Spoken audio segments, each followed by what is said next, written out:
Down here at the Los Angeles Fit Expo, and every year I come down here. It's always great to visit this place back here, which is it's just special to me because, you know, a good friend of mine runs it, and it's been really great to be part of the journey with him and watching his brand grow as Slingshot and SuperTraining is growing. So it's awesome being here at Barbell Brigade, and I'm going to be hanging out with Bart for today, and I want to do like a little mini doc on Mr. Bart Kwan because I think he's a very special person to me, and I want to share that with you guys. And I don't know if people understand how high of a level this guy executes on. So that's what I want to show you guys today. I mean, he's got this big ass studio downtown Los Angeles where he has done JK films for the last 10 or 12 years. He'll let us know about all that stuff. Obviously, he's got the clothing brand for Barbell Brigade. He's got the gym.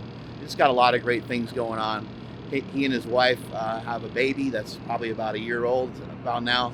And they're just really good people, good friends of mine, and I can't wait to share them with you guys.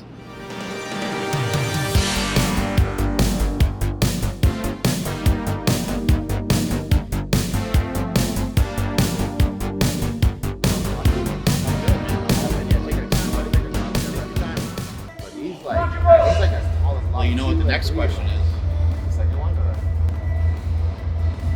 You have more than one dog, right? yeah. I think we're gonna try this year. Yeah. And then I think we're call it. You're gonna have to get off everything, all your steroids.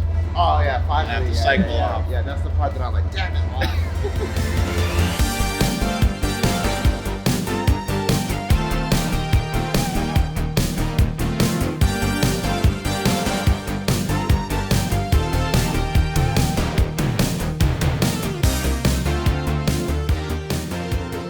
I remember like doing my first martial arts training, and like there's already comments like, when are you gonna fight, Bart? I'm like, but I'm just saying these things like one step at a time. Right. But people, they just want to jump to like 100 as fast as they can. So when are you gonna fight? I actually really want to. It's like always been like a bucket list thing of mine. Gio. Huh? What about for Gio? I think she's really supportive. Like she knows I'm not trying to be a fighter, you know? Yeah. But she also knows that like there's certain goals that I've had for a long time. And when I first started training martial arts back in college, there wasn't that many good instructors out there. Yeah. So I never felt like I got a mastery of the sport the way I wanted to.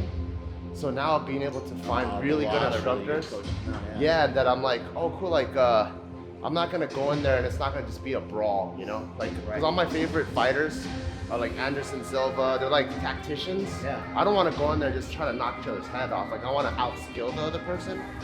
And so like, because of all my coaches now, I'm like, I actually have a chance to. Right. Alberto Nunez, he showed us, you know, how to train your back and how to, you know, activate the lats the best way you can. I know Bart's been good friends with him for a long time, so I'll share that again right here. It's really simple. All you're trying to do is same thing we teach in the bench press. Just trying to tuck our shoulder blades in, trying to draw them back and down. And so whenever you do any sort of row or any sort of back exercise, the way that you can maximize it is by drawing your shoulder blades down together. Basically, I guess retracting your scapula, you could say. You want to get fancy. But really just, it's like long arms here like this, and without doing like a bicep movement. So that would be like me just curling the weight. I don't want to do that, but my arms might be a little soft. They might be a little bit bent. And then from here, I'm just gonna pull the shoulder blades down together, and then I'm gonna pull it towards my chest. So you can go real long, pull the shoulder blades down, and then go again. Long, and here. And you can even keep them tucked in the whole time if you want. If you want to just keep tension on it the whole time. You kind of go more like this. But it's up here, pull down, and then pull. One more tip, which makes it really hard to do a pull down like this, is a lot of people come back in here, and I'm a fan of using a little bit of body English.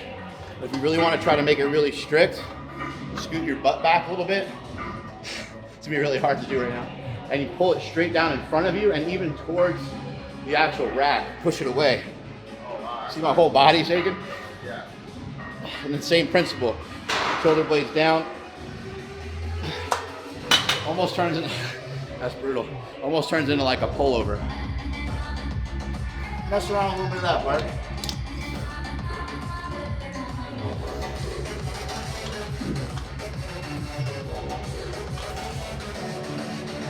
Also see how he's doing almost like Olympic lifting move here at the top, because it's getting more of a stretch into his lats. By pushing your head through, pushing your head forward, getting more lats.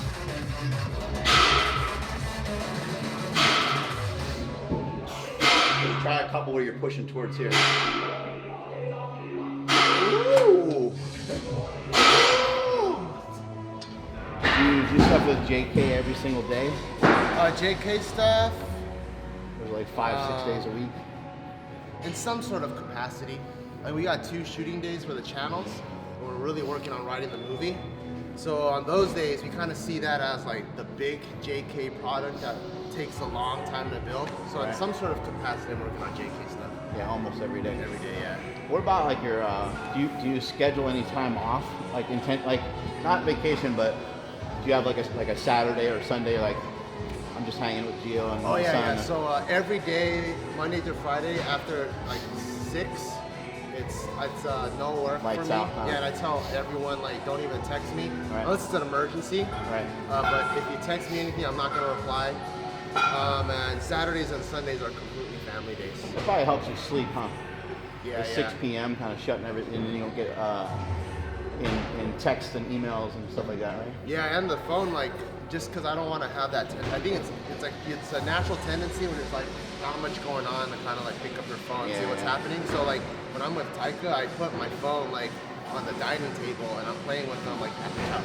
Right. You know, so I don't even have that option because I just really want to give them as much attention as I can. Are you scheduled and regimented, do you think, from like your military background, or have you always been that way? I think so. I think like military, like when you're in boot camp, it's kind of like school in a way, but just way more strict. So you know, like school, there's like first period, second period, whatever. Yeah. And then so every 45 minutes to an hour, you have a class. But I think in boot camp, it's like that, except it never gets boring because it's very intense for an hour. Yeah, and so I kind of took that into like, I guess, my normal life, like whatever hour that I'm scheduling for myself, I try to approach that with maximum intensity. So like if I feel like I have a meeting that I originally set for 2 hours, but we only really got an hour of work done, then the next meeting I'll shorten it. I'm like, there's no need to work for an hour, but really just lollygag around for an hour. Then you mess up the rest of your day, which messes up the next of your rest day. Yeah, or I'd much rather, like if we had 2 hours scheduled, I'd much rather say, let's work for 1 hour, and we have 1 hour where we just hang out. Right. Instead of pretending like we're working for 2 hours, and then that like kind of makes my mind way more clear. Yeah, that makes a lot of sense. So, I'm sure like, you know, dating her and then getting engaged to her and getting married to her, and like moving in with her. Yeah. Like things change, you know, as you get closer to each other. Yeah. But there's nothing quite like having a kid, right? Oh yeah, nothing. It's like you were running a business, you have like 3 dogs, right? 2 dogs. 2 dogs? Away, yeah. So you got 2 dogs. Yeah. You're not only like running a business, running businesses, Yeah. and you're building the businesses. Yeah. And she works within the business as well. Yeah. And so you're building all that. So that could be like stressful, but like how are those beginning stages versus like, you know, having a 1-year-old run around the house and worrying about him falling down the stairs and sticking his finger in a light socket and stuff like that? I think it's like, it's interesting because I think in the beginning when you're doing so many things together, it's easy to mix up the relationship. So like, let's say at home, I didn't do something she wanted. Like let's say I left the toilet seat up or something. I've been doing that for a month. Then in our business meeting, I might have a really good idea. Everyone's on board.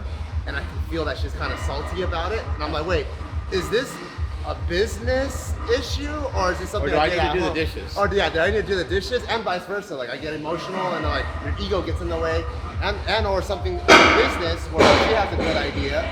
And I'm like, and I point all these faults out. Then at home, I'm like, hey, you want to watch Game of Thrones? She goes, nah, not tonight. And it's all like, whoa, what's going on? But what's really cool with the kid, I guess I would think that now instead of having 2 things to argue about, there's gonna be 3 things. But Taika's kind of been like our safe space. It's like we both love him so much that whatever bullshit happens in business or in our relationship, we really try to just shelter him. Yeah. So if it's like he looks like he wants to go to the park, I'll suck it up, she'll suck it up. Even if we're fighting or whatever, we're going to the park because he looks like he wants to play right now. Right. So that's been really, really cool. And I think because of that, like you kind of live in the moment instead of like all these inner demons in your head. It's actually helped out our relationship a lot. Because there'll be times where like, you know, you'll argue about something just normal. Right. And then we go to the park, and because we're all playing, we have a good time. Then like 15 minutes later, we're like, why were we even arguing about that being? We're so dumb. Yeah, you got this beautiful little person that you brought into the world. It's hard to really think about any stupid fight you're in, right? Yeah, because it's usually just some like ego issue that someone doesn't want to let it go, you know? And it's never really anything. Someone's got to be right. Yeah, it's never really anything that important. I think with a child, it amplifies everything, and that could be, you know, that can be good and it can be negative at times. But because it amplifies everything, I think it puts it in perspective better on maybe how ridiculous some things are that you might squabble over. Yeah. And then you both are like, well, I don't really care, like, if you're pissed at me about this and I'm pissed at you about that. We have a child to raise, like, and this is our most important thing. Yeah. And so that is like a priority that's of higher value than just about anything else, right? Yeah, I think our last big fight, and I feel like this was like a sign from God, was I think a few months ago we went on this big road trip around California. And we drove through Yosemite. Thanks for stopping in, appreciate it. Sorry. Yeah, I think I gotta go. My ride's here. No. And I completely forgot what we were even fighting about because that's how like not important it was. But I remember, I think Taika was getting fussy, and then I was like, no, we can't make a pit stop right now. Like we gotta keep going. We got something like we gotta stick to the schedule. Yeah. She goes, no, we gotta get out. So I don't even know what the fight was about, and but we're like whisper fighting at each other because we don't want Taika to feel like any type of domestic dispute. Right, so right. Like, no. She's like whisper fighting at me, and we're very aggressive, like pointing at each other. And we're driving through Yosemite, and there's literally like a pack of deer that just like starts bouncing by, and then Jill was like, get the deer. And I was like, I don't give a fuck about no deer. we kept fighting, and then after that happened, a bear starts walking by. She goes, look at the bear. And I was like, there's a fucking bear? And I looked, I'm like, oh shit, there's a fucking bear. And it was just like a Disney, almost like Snow White, where all the animals just start going through. And we just both started laughing. We're like, what are we even fighting about? Like, who cares? There's all these beautiful animals, this beautiful place, and we're always like holding on to this nugget of nothing, you know? And I don't think ever since then we've ever thought about anything. If you can emotionally detach yourself from stuff, then I think it's easier to move forward with things. Yeah, I agree. I don't know how you do it a lot of times because emotionally it might be really, really hard. Yeah. But if you're in an argument with somebody, think about how does this help? How does this hurt? If I fight fire with fire, it's not going to really probably help. It's usually going to be a bad idea. And maybe instead of like fighting fire, you say, okay, honey, I understand. I heard what you had to say. I get it. Yeah. I'll work on that. Yeah. Even if you don't fucking care, even if you're like, whatever. But even if you say it, I think that you'll respond to it too. So. Yeah. And it prevents less hurtful things from happening. Yeah. On these guys, I really like getting a good stretch. A lot of people, they kind of like shorten the range of motion. And I think like what Mark was explaining earlier, you just get so much better of lat recruitment. You're able to go full range of motion. And with this, you're allowed to almost rotate your torso a little bit. Like you're probably not feeling it so much back here. Yeah. But it's kind of like more in here. Is it like kind of more like that? Or is it not so much in this way? Yeah, it's like right there. It's more like here. Yeah, okay. yeah, like all right, that. Like, so this. Yeah. Okay, I got it. Okay. If you can give me the same spot, that'd be great. Yeah. So I think last year I've become like the most athletic I've been, but my strength kind of decreased. So this year I'm trying to bring the strength back up, but I'm like really, really excited, and I don't feel like there's a specific like form I'm trying to be. Right. I just like experimenting, trying different things. Like right now, I'd say I probably don't have the discipline to do a bodybuilding show. I just know it's just so crazy, and I love pizza and stuff. But who knows? Maybe 5 years down the line, I might change my mind. Right. I just like trying things and experiencing. What's your experience with like abstaining from certain things, like abstaining from alcohol, abstaining from cookies, abstaining from pizza. I know that you mix those things in a little bit. Yeah. Because look, it's a form of entertainment, right? Like, I think there is value of like us saying, hey, let's hang out and have some pizza. Yeah. Same as there's value to us saying, hey, let's get together and work out. Yeah, let's hang out and eat some celery. Yeah. It just doesn't have the same ring to it. It's not the same. Yeah. So what are some of your thoughts on that? Like trying to abstain from certain things to get somewhere? For me, like Monday through Friday, like so I always have like a goal I want to try to reach, and in that way I'm not just choosing random diets or randomly disciplining myself for the sake of it, because I think without like a purpose, it's really hard to stick to your goal. But if I'm like, I'm gonna lose this many pounds in this amount of time, so this is how many calories I have to eat per week, then what worked for me is like Monday through Friday, I like go really low on calories, maybe like 17 or 1800 calories a day. So that way on Saturdays and Sundays I can do like 3,000 or 5,000 calories. And then so I try to get like my socializing time with my friends on those days, because the non-fitness friends, if I show up and I'm eating like halibut or something on the side, they're like, this guy's a weirdo. Right. So I just keep the weirdness to myself Monday through Friday, and then like my meal preps or whatever. There's also something kind of cool to making it look easy. So when you are hanging out with your friends that aren't in fitness, they're like, oh dude, you eat like me? Like what's up with that? Yeah. It's kind of like almost like a little mental thing. Yeah, I eat whatever I want. But you eat whatever you want within your parameters for your goal. But it all starts with maybe you writing something down. Always. Coming up with a plan. Yeah. And I train my ass off too. So like there's a reason why I can eat pizza like once every. Is there usually a body weight in mind? Like is that like the main catalyst of, hey, like what do you weigh?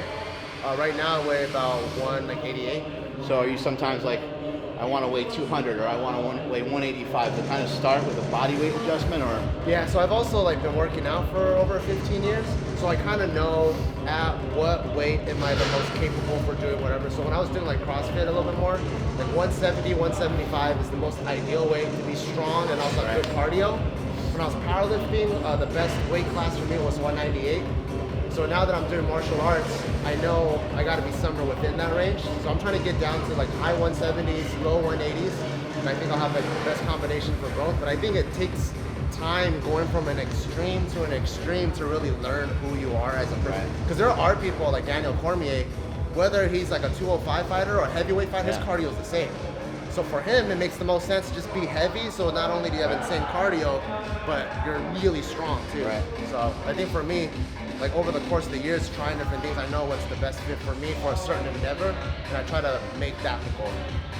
Yeah. Cool. Does Gio still work for JK? She reduced most of her duties there. Good. So she only does one thing for JK now, which is JK News. So it's just kind of like a podcast thingy.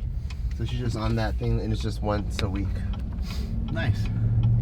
But she used to kind of do like everything. She used to be a little bit like a like producer kind of thing, right? Yeah. So she used to run the other channel. So she was like writing ideas for it, bringing get guests like locations on. and stuff, and make sure everything was all organized, right? Yeah.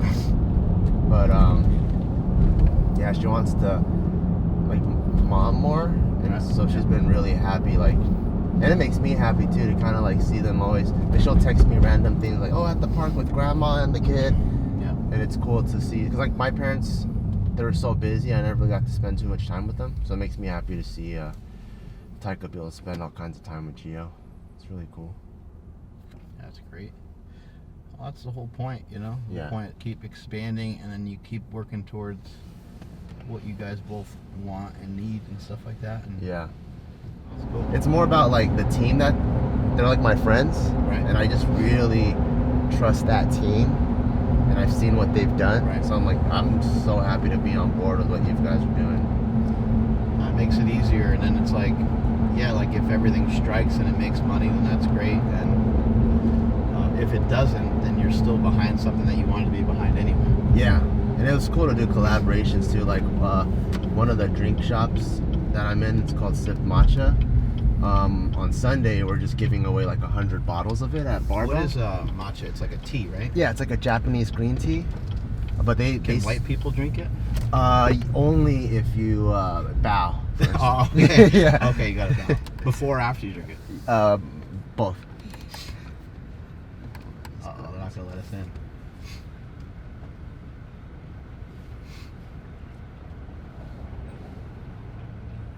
Yeah, it's like in Japan, that's kind of like their coffee. And so, I mean, Starbucks carries matcha now too. Right. So their goal is to bring really high quality Japanese matcha to the States. And unlike coffee, where it's like this real strong kick, it's a lower kick, but it's sustained for like a good 8 hours.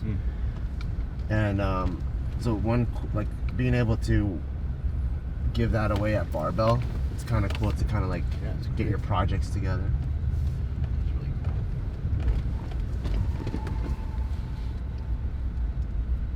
Sideswipe one of these? No, but two of my staff have. Oh, and I'm like, damn it! I've been trying to do a good job of keeping this car dent free, and I got like 2 dents from them. Oh man, that's a tough one for them to report to you. Yeah. Like, hey, And they're young, so I feel bad too. Like one of them was like 19. He goes, well, I'm you so obviously sorry. know. Yeah, you obviously know that no one did it on purpose. Yeah, I'm just like, oh. I'm like, all right. I'm like, I remember crashing every car I had when I was 19. Like, all right, listen, I forgive you, but you're off the team. Oh, this is the guy that I saw you beat down. Yeah, got 2 of them. This guy is kind of a prick. Oh, look at that gumball machine over there. This is for box squats and step-ups? Yeah. It's, we're very exercise focused. Oh, your house is beautiful. Thank you. How long you and Gio lived here for? About a couple months. Yeah, this is our set. We shoot this channel called Just Kidding Party here. That's cool. What's the inspiration behind some of this? Like this, this look and setup and stuff. So for Just Kidding Party, we play a bunch of games and challenges and stuff like that, and just goof around and have fun.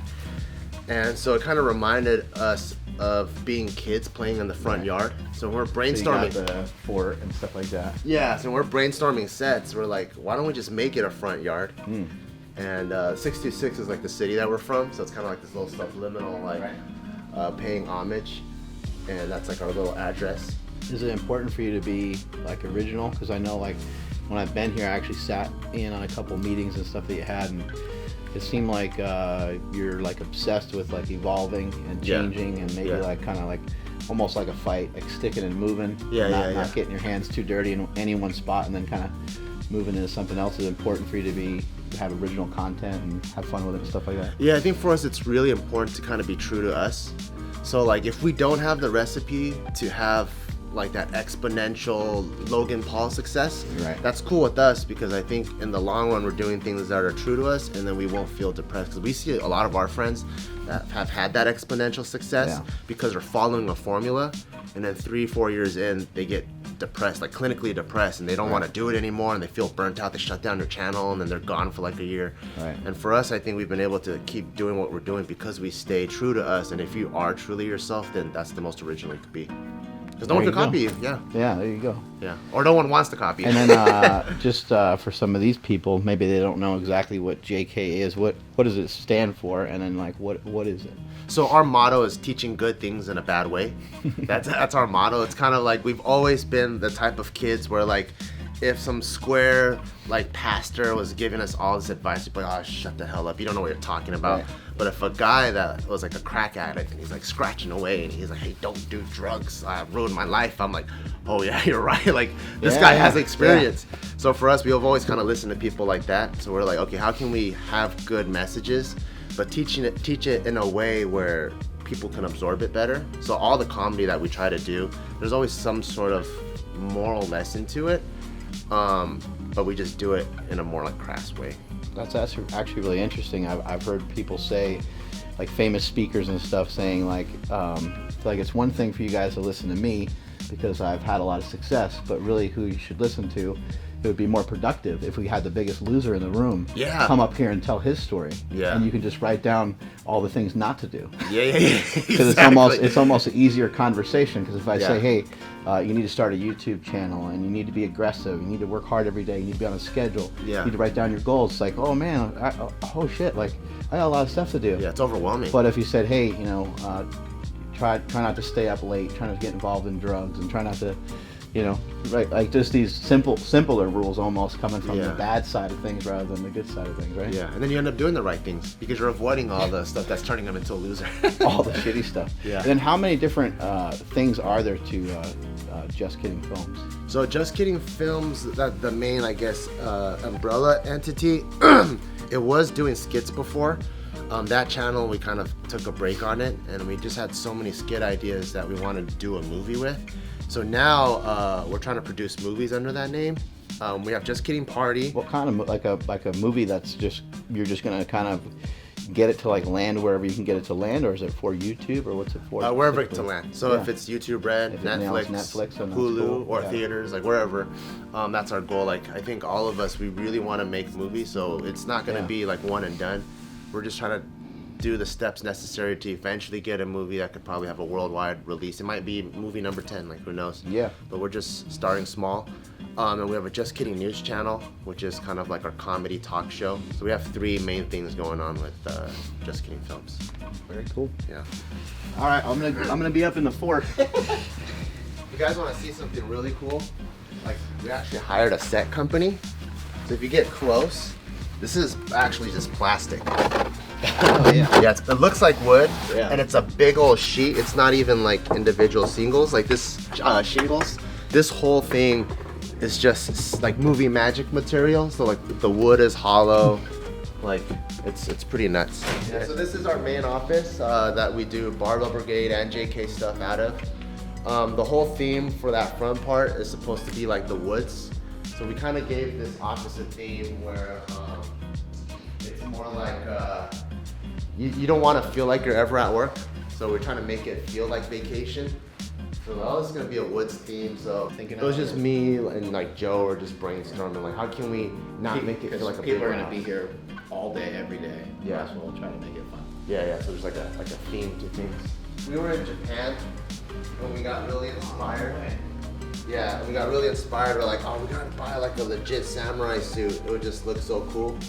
So we found some guy in Japan that made these, and we're just put it here.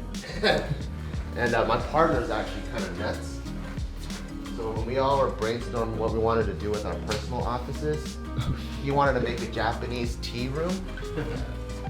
So ironically, we could never really have any business meetings in his room. So it's useless, but he does use it to take naps during the day, which is kind of cool. That's awesome. So he hired an actual Japanese carpenter. So they built it in a way where there's no screws. Like they did it the traditional way. I don't even know how they do that, but it's like wood that Japanese people would use, and there's just no screws or anything. This goes in there for a snooze? Yeah. Back here is supposed to be kind of like tropical Hawaii looking. Ping pong? Yeah, I suck at ping pong. B-ball? You gotta pump these up, man. Yeah. Basketball. Whoa. Number 2. Back here we got the Barbell Brigade. It's like our conference room. Most of the apparel and like product development is in the other room that I didn't have the keys to. But this is where we do our main meetings in here, and our editors for Barbell work out of here. Cool. And just the other rooms. We kind of have things moving around as we're trying to build out different spaces. How does it make you feel to have built, something where you can have, so many employees to be able to like grow inside the business and to be able to like provide for them and their families and their friends and their how does it make you feel? It feels pretty good to be able to like create jobs. You feel like you're very like you're doing something positive. Right. And it makes me feel even better when we're able to do things that they're able to love too. I mean, some people, they're just in transition, hey, Right. I'm in college, so I just gotta do this. Right. But probably after like 2 years, I'm gonna be out of here. I'm cool. I'm glad we have that understanding. Right. But for some people, like our head of apparel, she's older than me. She's like 50 something. I always make fun of her. I always call her a dinosaur. And she she's been in the game for a long time. Used to design clothes for like Burton, like the snowboard company and all that stuff. And I think in big corporate settings where none of her ideas are really heard, there's just giant teams like pitching ideas all the time. She's actually really grateful to be here because she can make decisions directly with the owner, and then we can work on things together. Right. So to Yeah, be it's able, not like a huge company. They have to like steer this giant ship, you know. yeah. So to be able to hear stuff like that, it's really cool. Like the people that have gone through it, and they want to be with the independent company. It feels pretty cool. That's pretty cool to be able to have it turn into a career for some people. Right? Yeah. That's awesome. And then it also might give you some anxiety here and there too, right? A lot. That's I think the like owning a business, so people understand it's like you also end up becoming a babysitter and a dad sometimes.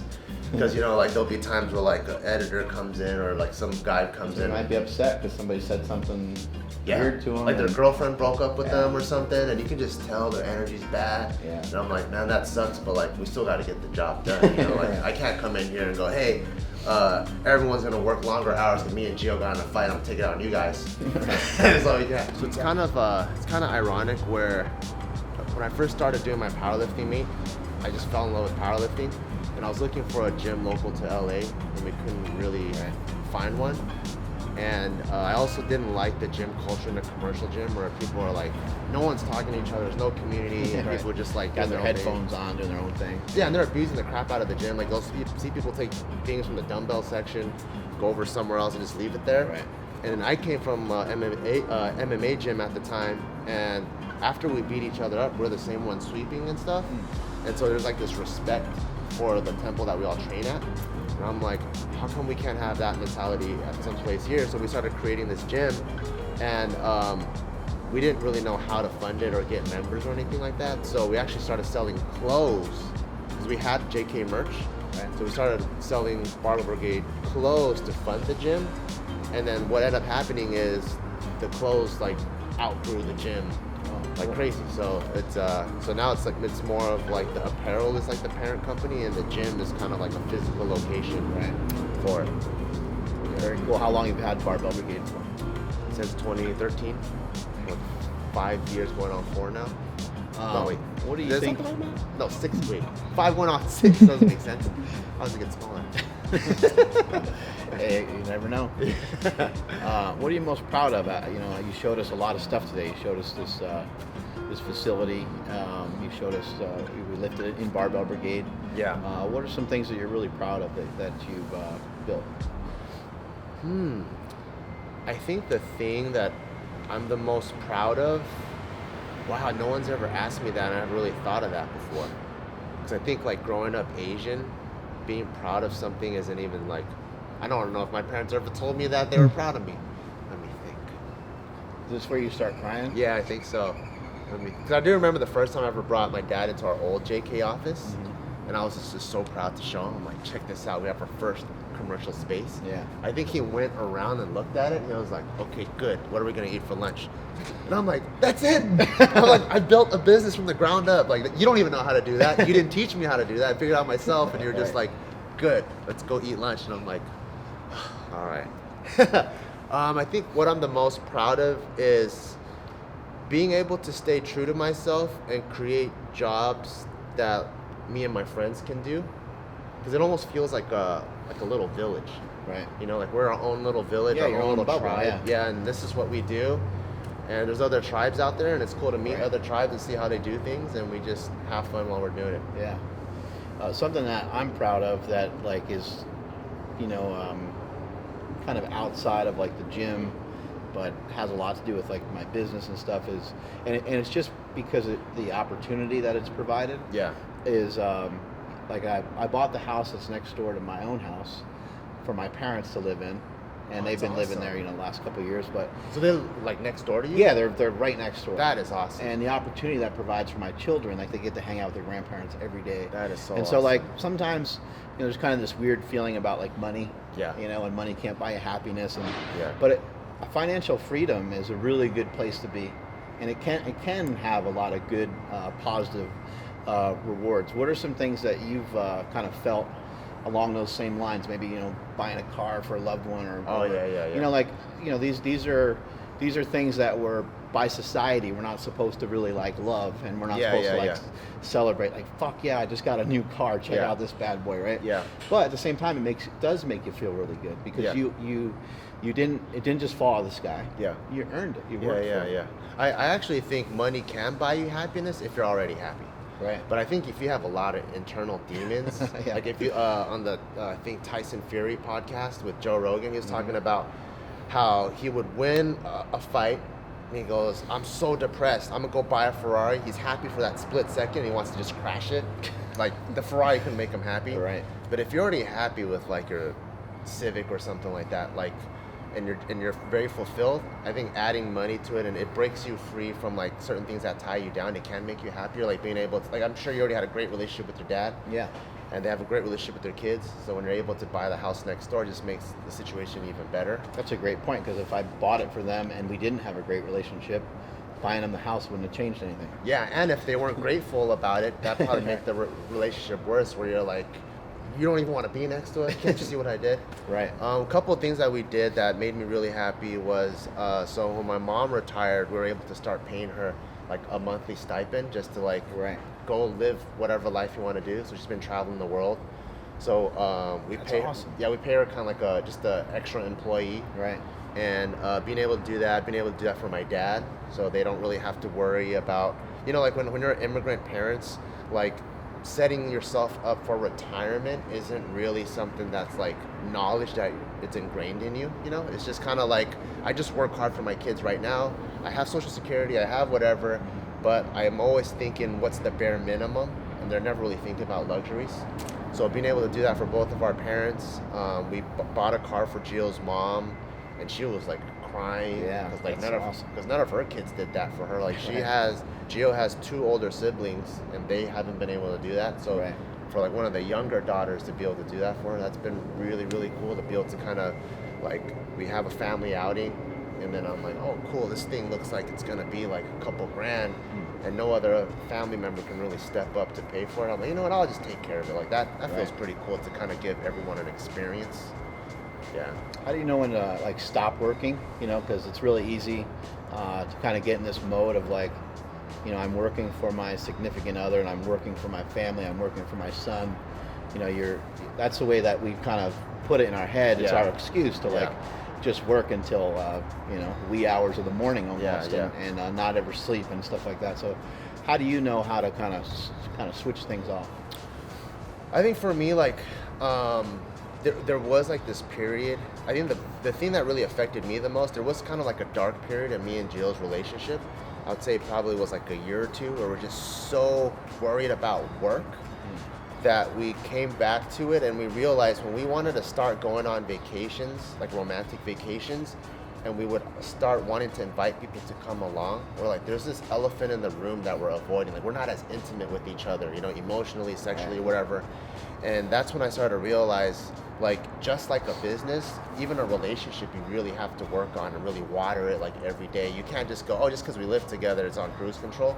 But you got to communicate a lot. I'll interrupt for just a second. You think about like the first time you met somebody, and the first couple times that you met up with them. Yeah. And you think about when you drive over to that person's house, or you meet them somewhere, whoever you're in a relationship with, there's some thought behind like what you're going to do that day, what you're going to do that night, maybe even.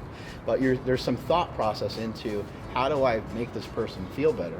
And then when you're actually in a relationship, you don't think about that anymore. Yeah. So like once you got her signed on the dotted line, right? Once you got her locked in, then you no longer, maybe it's not that you don't care about that, but that kind of goes away. And I think that anybody who's in a relationship, it's a good idea to, maybe that should be like the first thing you think about every day. It's like, how do I make this person feel better? How do I love them more? How do I show them I appreciate them? And what about just stopping for a second, just telling somebody, hey, I really appreciate you. Like, what's wrong with that? Yeah. Give them a hug, but be very serious and genuine about it. It only takes half a second. Yeah. You know? Yeah.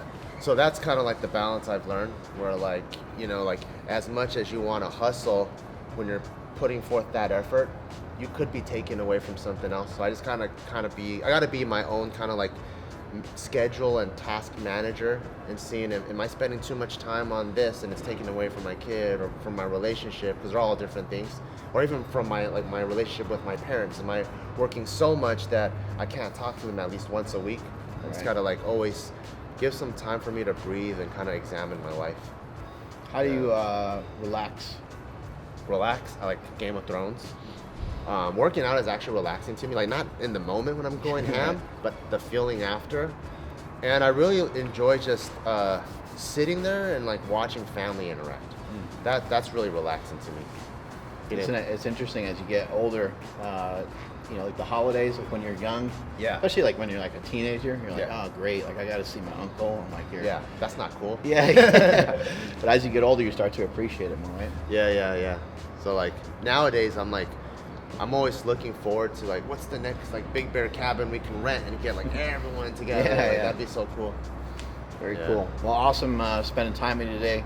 Really appreciate it. Thank you. You've always been a good friend and somebody that I have a lot of admiration towards. I love you and your family. Thank you. You guys are great people. Thank you. And it's always fun to come to Barbell Brigade, going there and doing those seminars years ago. Thank you. Were things that really helped me grow, and it was, you know, just so much fun to go there and connect with the fans. And you created such a good gym and such a good spot here. And I love your wife and your son, and I look forward to you guys coming up to Sacramento at some point. I think I'll come up this year for that event. And I don't told you this, but I really look up to you too. And every time I introduce you in the barbell or JK circles, I always say my mentor, Mark Bell. Oh, all the time. Man. Bring it in. All right, he and I are gonna have a little alone time together. Strength is never weakness, weakness never strength. See you later. This. Yeah. Okay, I got it. If you can give me the same spot, that'd be great. Yeah. So I think last year